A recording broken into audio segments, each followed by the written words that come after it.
Shalom, kita berjumpa dalam siri Renungan Harian. Tajuk renungan kita pada hari ini adalah Rancangan Tuhan adalah yang terbaik, yang dipetik daripada Kejadian 45 ayat yang ke-26. Secara manusia, apa yang menimpa Yusuf terasa tidak adil.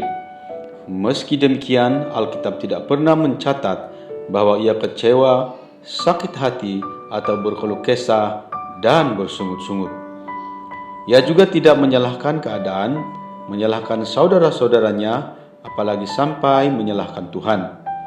Yusuf terus mengalir mengikut rencana Tuhan karena dia tahu bahwa rancangannya pasti yang terbaik dan ia membuat segala sesuatu indah pada waktunya. Dicatatkan dalam Pengkhotbah pasal yang ketiga ayat yang ke-11.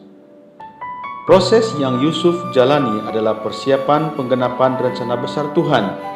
Tidak ada satupun manusia dapat menghalangi rancangan hidup Tuhan. Sesungguhnya, seperti yang kumaksud, demikianlah akan terjadi, dan seperti yang kurancang, demikianlah akan terlaksana. Yesaya 14 ayat 24. Tepat pada waktunya Tuhan, mimpi Yusuf pun menjadi kenyataan.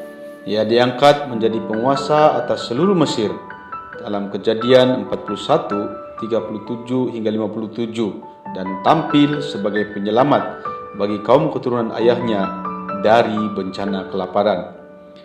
Ketika ia mendatangkan kelaparan ke atas negeri itu dan menghancurkan seluruh persediaan makanan, diutusnyalah seorang mendahului mereka, Yusuf yang dijual menjadi budak. Mereka mengimpit kakinya dengan belenggu, lehernya masuk ke dalam besi sampai saat firman-Nya sudah genap dan janji Tuhan membenarkannya. Raja menyuruh melepaskannya, penguasa bangsa-bangsa membebaskannya. Dijadikannya dia tuan atas istananya dan kuasa atas segala harta kepunyaannya. Mazmur 105 ayat 16 hingga ayat yang ke-21. Ketika bertemu saudara-saudaranya, berkatalah Yusuf, "Memang kamu telah mereka-rekakan yang jahat terhadap aku, tetapi Allah telah mereka-rekanya untuk kebaikan, dengan maksud melakukan seperti yang terjadi sekarang ini, yakni memelihara hidup suatu bangsa yang besar."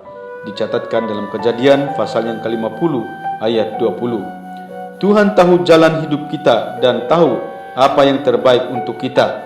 Belajarlah tunduk kepada rancangan Tuhan sekalipun terus melalui proses yang panjang, sebab rancangan Tuhan adalah damai sejahtera dan hari depan penuh harapan. Yeremia 29 ayat yang ke-11. Dalam segala perkara, Tuhan turut bekerja dan tidak ada rancangannya yang gagal. Saudara-saudara yang kekasih dalam nama Tuhan, semoga kita terus mempercayai Dia dalam kehidupan kita dan mempercayai seutuhnya kehidupanmu di dalam tangan Tuhan. Sehingga kita berjumpa lagi. Shalom, Tuhan memberkati.